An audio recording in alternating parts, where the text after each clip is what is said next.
think you can see that old suture material.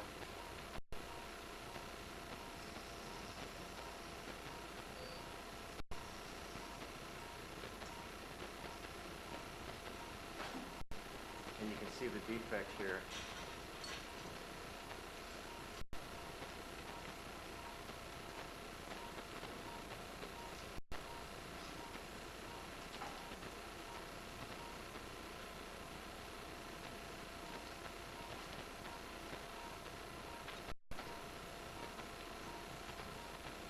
So we're getting a pretty good idea of what we're dealing with in terms of the re-tear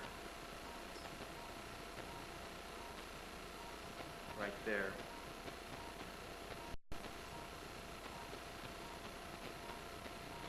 A pretty good example of the type of rotator cuff failure we see now. You can see the knots are still intact.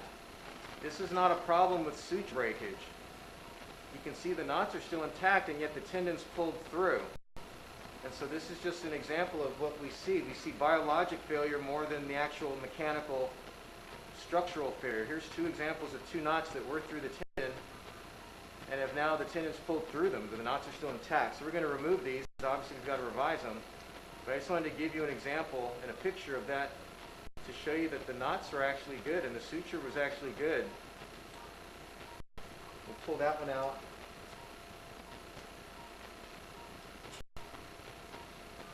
Then we'll reach in and pull out this black and white one. Okay, and so now those are gone. I think that's an important distinction. Sometimes, well, all the time in these revisions, we're trying to sort out why it might have failed, and it looks like it was a tendon issue.